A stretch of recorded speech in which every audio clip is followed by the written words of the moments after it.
Good morning everyone, my name is Michelle. I hope you're doing well. Welcome to another video. It is Wednesday morning. It is gloomy here in Northern England. It's been raining all night. Actually the rain woke me up about 3 a.m, battering down. Anyway, while I've been sleeping, I know there has been craziness going on in the Summerwells case. Still about Grandma, who Grandma's been speaking to.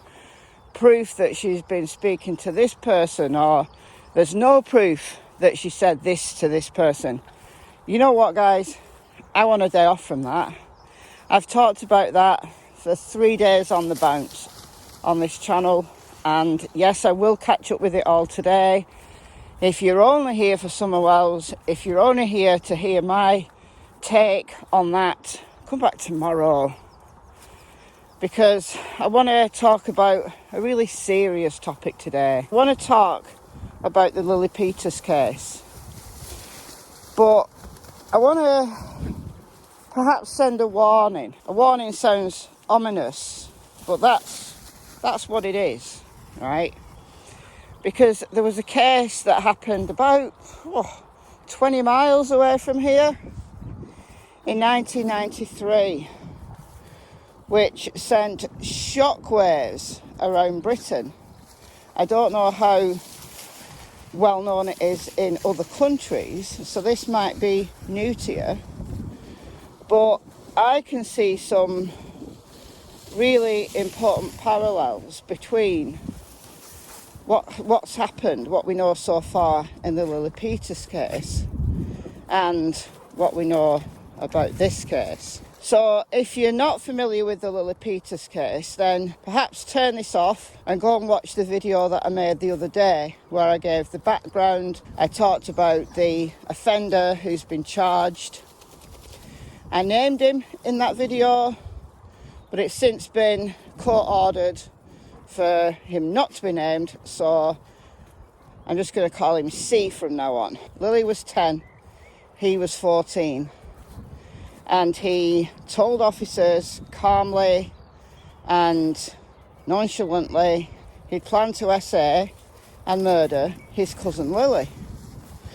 So, you know, it's a good time to have a conversation about whether some children are born evil, and that cannot be corrected, it cannot be rehabilitated.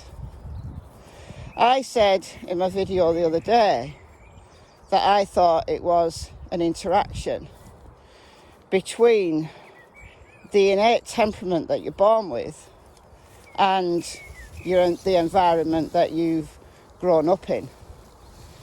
So C's dad is a convicted RSO, and he did 3 years in prison for this. In the same prison, incidentally, that Chris Watts is in. But I talked about all of that the other day. There is some discussion on other channels about whether C should be kind of taken through the adult court system and should be treated as an adult and should take the prison term of an adult. In Wisconsin, where this crime occurred, 2 of the crimes that he's been charged with, so first-degree murder and first-degree SA, are punishable by life in prison without the possibility of parole. So this is what reminded me of this case that happened on the 12th of February 1993 in a town called Bootle near Liverpool, about 21 miles in that direction. 2-year-old Jamie Bulger was out shopping with his mother on this afternoon. His mother was holding his hand. He's only 2, but she had to let go his hand momentarily. While she was in a shop paying for some goods, she had to get some money out of her purse. So she let go his hand momentarily. In that moment of passing the money over the counter to the cashier, Jamie disappeared. So she panicked, she turned around, panicked, ran out of the shop, started to hunt for Jamie, called security. They started to hunt for Jamie, but it was too late. It was literally seconds that Jamie had been snatched. He was seen on CCTV in the shopping centre being walked away by two boys. It turns out that these two boys were 10-year-olds, just 10 years old, Robert Thompson and John Venables. 8 days later, they were arrested and charged because, unfortunately, little Jamie's body had been discovered. In their naivety, they thought murdering Jamie and then leaving him on a railway line to be run over by a train would cover up the crimes that they committed. But the police, forensics, they're cleverer than that. So they pieced together what happened to Jamie. He was found mangled by a train about 2.5 miles away from the shopping centre. In extensive investigations of the route that Venables and Thompson had taken Jamie, they found at least 38 witnesses who'd seen the trio, with Jamie distressed, crying his eyes out, one witness said. But Venables and Thompson gave a couple of different stories, but both of them viable. In one set of stories, Venables and Thompson said that Jamie was their brother and they were taking him home. Easily believable. In another story, they'd said they'd found him wandering and were on the way to take him to the police station. Again, viable, because the murder actually occurred very close to a police station. So witnesses who saw them close to this police station, why would they think anything was odd? I'm sure that those 38 people have regretted the decisions they've made. What they did to Jamie, they tortured him. They punched him, kicked him, stoned him, dropped rocks on his head, essayed him. He was found partially clothed, and finally Jamie was murdered. So the abduction and the murder of Jamie Bulger rocked Britain. But what came next was, in my opinion, a travesty of justice. At Preston Crown Court in November of 1993, Venables and Thompson were found guilty. They were tried in adult court. 10 is the age of criminal responsibility in Britain, by the way. They've been assessed by forensic psychologists and found that they knew right from wrong. So they were tried in adult court. But because of their age, the judge gave them, wait for this, a minimum of 8 years. A minimum of 8 years. Now, currently in Britain, and I know this because I was a jury member on a murder trial 2 years ago, the minimum tariff for murder here in England is 15 years. That's the minimum tariff. And then the judge can impose as many years as he or she likes on top of that. It's very rare that a sentence is passed in England where the judge says life with no possibility of parole. It's rare. It does happen. There are cases where it happens. But Venables and Thompson, were, due to their age, they were given a minimum of 8 years. So 8 years passed and both Venables and Thompson were now 18. They were now legally adults. This case went all the way up to the European Court of Human Rights. Jamie's parents fought incredibly hard to keep Venables and Thompson in prison. To no avail, because the European Court of Human Rights judged 2001 that being tried as adults was a travesty of justice of its own because they didn't understand what was going on. So they were released on permanent licence, permanently to, sign in with a parole officer, and they were watched. And the Home Secretary said he wanted updates, regular updates, on what these two young men were up to. They were given new identities, new passports, new national insurance numbers, completely a new start for them. As part of the licence, they were not allowed in the county of Merseyside at all. So they were housed in another county, and there were stiff penalties for anybody who outed the identity of Venables and Thompson. And a few people were charged, attempting to out these two guys. Now that should be that, right?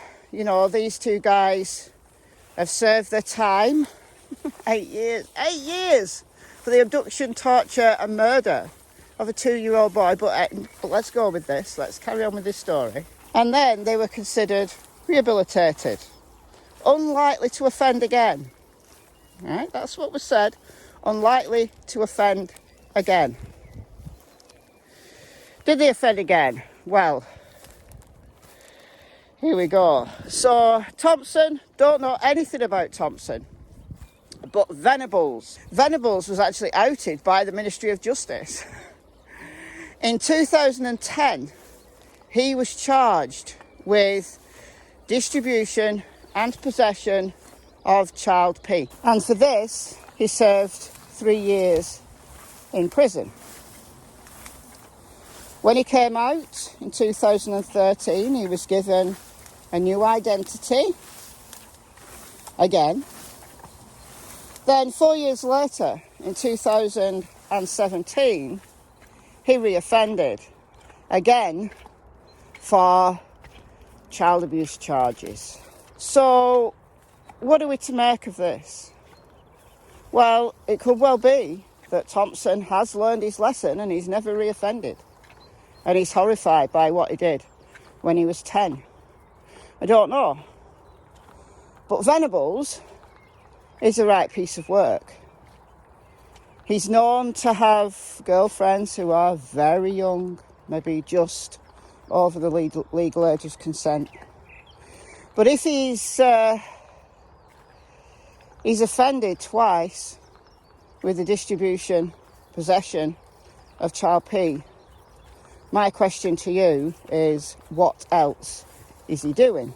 Do you think it's likely that a child who tortures, essays and murders another child is likely to reoffend if they're given a short prison sentence, rehabilitated, now an adult, learnt their lesson?